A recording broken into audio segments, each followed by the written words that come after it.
glorious day in America. How many of you people remember Woody Allen before he married his daughter or whatever? He used to be a funny guy, at least I found him funny. He wrote something in the 60s called Brief but Useful Guide to Civil Disobedience. And while Mike Leahy may have guided his life by a Christianized version of Saul Alinsky's rules, Woody Allen's guide is what I've been following. And it started off with a great history lesson. We see the signs that say czars. We've heard czars in the news. It starts off with the most important lesson anyone needs to know about civil disobedience. The Russian Revolution began when the peasants learned that czar spelled C-Z-A-R and czar spelled T-S-A-R was the same person. In America today, it doesn't matter what you call it. Washington is filled with czars who want your freedom. For years, it was difficult to get this word out because we were enslaved by a mainstream media that had a stereotype for this part of the country, for flyover country. And the reality is we don't fit their stereotype. They've been wrong for decades. When Andrew Breitbart, Jim O'Keefe, Hannah Giles, Jim Hoff, the other bloggers, and new media, and you who comment and write and investigate, when you tell the truth, CNN, New York Times, ABC, MSNBC can't hide. You know why? Because we surround them. We surround them and we talk to each other. We move from city to city. We come up the river and across the river. You come down the river and over. We travel all around this country and we proclaim the truth and the freedom and the principles that set us free and set us apart from every other nation and every other species.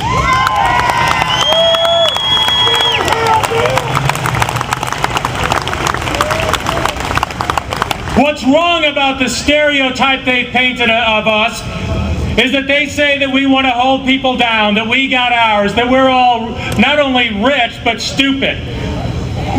And we want to deny everyone else an education, and we want to deny everyone else money. Nothing could be further from the truth. Yesterday, a Rasmussen poll showed that the only political label that has a majority favorable view is Reagan.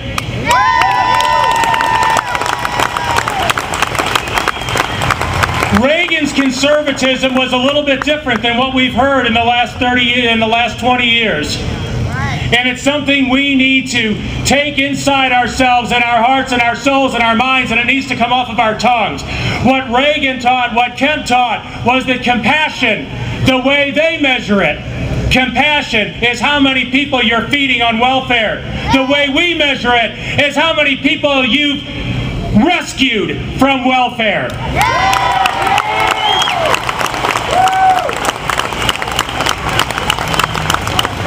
We don't believe in dividing up a fixed pie. We believe in growing the pie and growing the pie until it overflows the pan and overflows the oven and floods the kitchen and out the deck and off the deck and out into the backyard. We're going to build an economic machine that the world's never seen, but we can only do it with freedom. We can only do it if we have the money to invest, if we have the incentive to work harder. And if we have a $600 billion a year cap and trade tax, if we have a $900 billion a year healthcare tax, that's not going to happen. Innovation's going to die. Innovation in healthcare, innovation in science, it's all going to die. We're going to be stagnant the way we were in the 70s. Do you remember the 70s? The Dow Jones from 1964 to 1982 was flat. It didn't move. We had a misery index. That was the combination of inflation and interest rates and unemployment. And we're right back there. We've got trillions and trillions of debt added on every week. The heck are they thinking? We're going to borrow our way to prosperity. Just like GM. taxes, regulation are forms of slavery. They enslave us to the state. They make us kneel before the master and beg for our sustenance. I won't beg, and I won't kneel, and I won't bow to any prince on earth.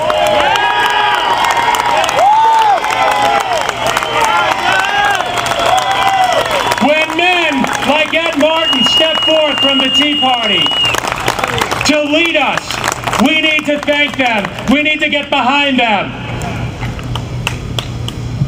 We are!